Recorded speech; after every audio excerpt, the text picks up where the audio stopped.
All right, so we're back for another deep dive. And this time, well, things are heating up over in Hawaii. That's right. Kilauea is erupting again. And, we've got the very latest from the USGS to break down exactly what's happening. It's really quite something. So for anyone who's maybe new to the show, Kilauea is one of the world's most active volcanoes, right? And it's right there in Hawaii Volcanoes National Park on the Big Island. Yeah. And it's been erupting pretty much constantly for decades now. Right. But this latest eruption, it's episode 9 of this particular cycle, which started just the other day, February 11th, 2025. Yeah, February 11th. And what's so cool is we have videos, images, and, eyewitness accounts. Yeah, from scientists who are right there. Yeah. So we can really bring this eruption to life, for our listeners. I mean, they were actually on site just before the eruption. No way. Yeah, so they caught the whole pressure buildup on video. It wasn't a surprise, this one. Wow, so they knew it was coming. They saw the small cone forming within the vent. It was like acting like a nozzle, kind of focusing the eruption. Oh, wow. So it was just a matter of time. Exactly. So it was 10.1 scene in the morning, Hawaii time. 10:16 a.m. and Boom. well, not exactly boom. Haha, fair enough.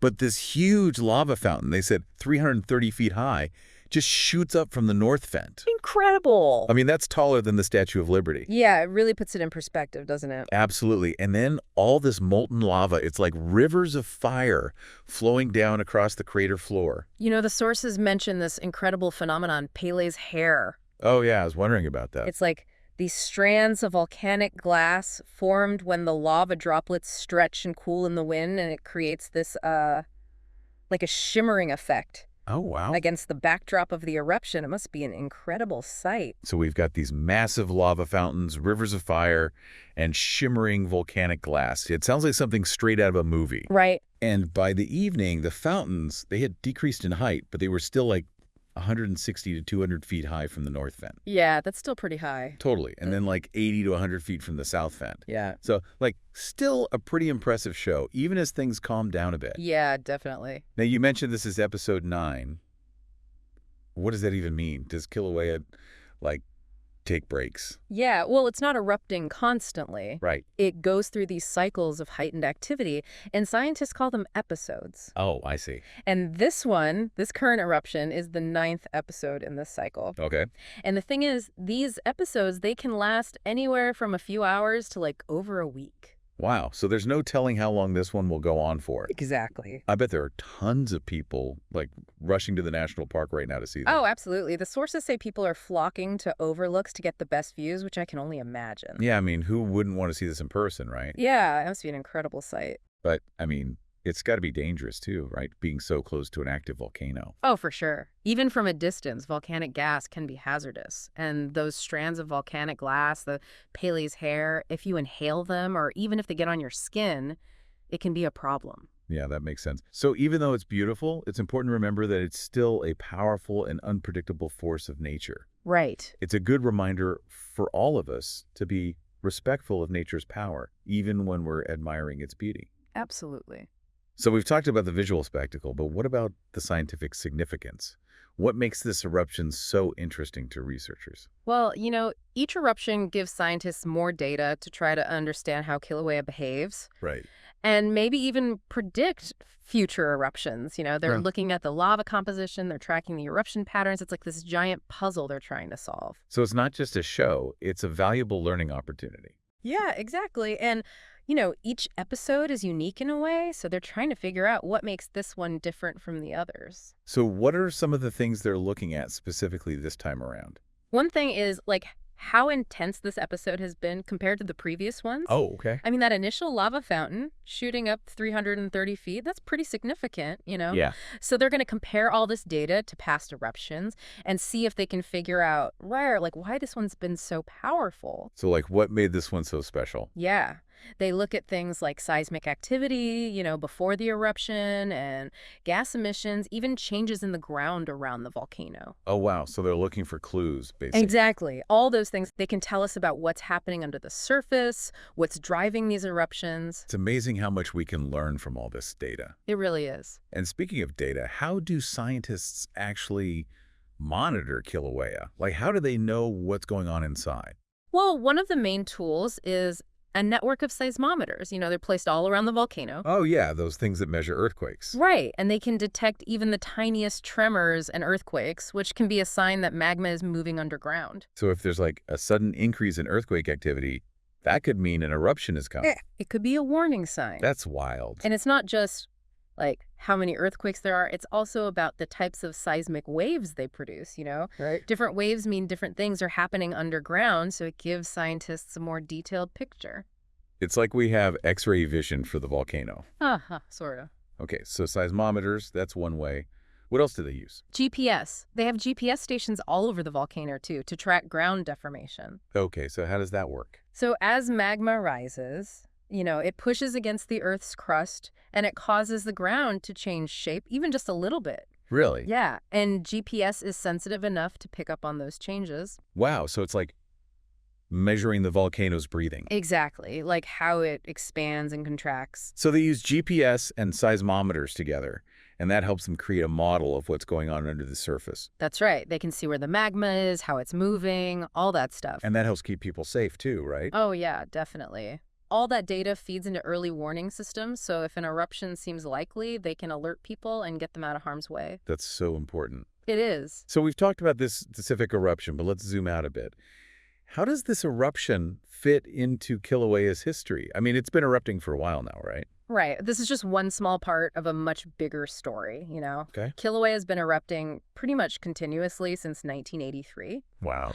with different levels of intensity, of course. Right. And each eruption changes the landscape a little bit more, shaping the island of Hawaii over time. It's crazy to think about how these volcanoes actually created the islands, Yeah. like layer by layer over millions of years. It really is an incredible process. And so this eruption, it's not just about the immediate impact, right? There are long-term consequences, too, for the environment. Oh, absolutely. So what are some of the long-term things we might see from this eruption and from Kilauea's activity in general? Well, on the one hand, you have the destructive effects, obviously. Right. Lava flows, they destroy vegetation, they reshape the land. Makes sense. Volcanic gases and ash, they can pollute the air and water, which is bad for people and for the ecosystem. Yeah, that's a good point. It's a powerful reminder of how destructive nature can be. But it's not all bad, There's also a creative side to it. Oh, yeah, I was just thinking about that. How does volcanic activity,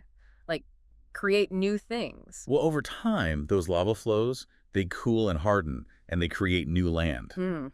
At first, it's barren, but eventually plants and insects start to colonize it, the tough ones. Right. They break down the rock, they enrich the soil, and then other species can start to grow there. So it's like hitting the reset button on a piece of land. Yeah, Sort of. but it wouldn't go back to exactly the same as it was before. Right. No, not exactly.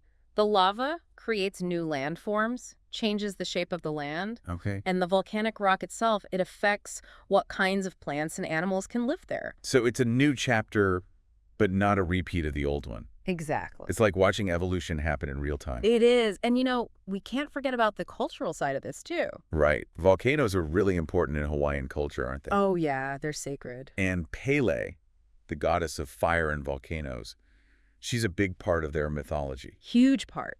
I've heard that for a lot of Hawaiians, these eruptions, they're a sign of Pele's power, her way of shaping the land. That's right. There's a really deep connection to the land and the forces that shape it. So witnessing an eruption, it's not just a visual thing, it's a spiritual experience too. Exactly. It makes you wonder, what's it like to actually live near a volcano like Kilauea?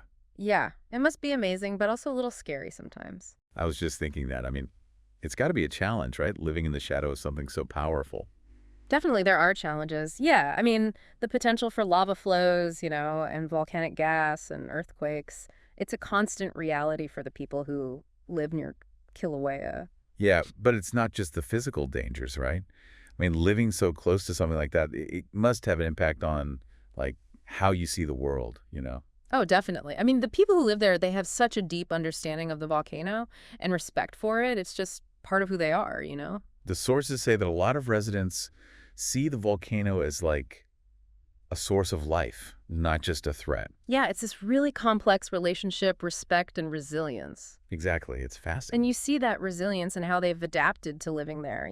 Okay. They have traditional knowledge and practices for predicting eruptions and protecting themselves and rebuilding afterwards. Like they've learned to coexist with the volcano. Yeah, to Yeah. find that balance, the risk and the reward. Right. And it's not just physical adaptation. Okay. It's cultural and spiritual, too. Absolutely. Like a lot of Hawaiians, they offer gifts and prayers to Pele. Oh, yeah. I've heard about that. Not to like calm her down or anything, but to acknowledge her power. So it's about recognizing that connection between culture and spirituality and the natural world. It is. Can you tell me a bit more about Pele, like who she is in Hawaiian mythology? She's more than just the goddess of fire and volcanoes. Okay. She's this powerful figure. She represents creation and destruction, passion and fury. Wow. She sounds intense. She's seen as both a life giver and a destroyer, like this force that shapes the land and tests the people. And her stories are a big part of Hawaiian culture, right? Yeah, everywhere you look, you see her influence in the landscapes, the chants, the dances. That's not just geology, it's culture and history, too. It all comes together. But let's talk about the practical side of living with Kilauea. Like, what are some of the challenges that people face every day? Well, the lava flows are an obvious one, right? Even with all the monitoring, they can be unpredictable and destructive. They can destroy homes and roads and farms. I bet that's incredibly stressful, living with that threat. Yeah, it is. And then there's the volcanic smog, the fog. Vaw. Yeah, it's this mix of sulfur dioxide and other gases from eruptions. Oh, all right. And it can cause breathing problems. It irritates your eyes and skin. It can even damage crops. So it's not just the immediate danger. There are these long-term health and environmental concerns, too. Right, exactly. And then you have the psychological impact.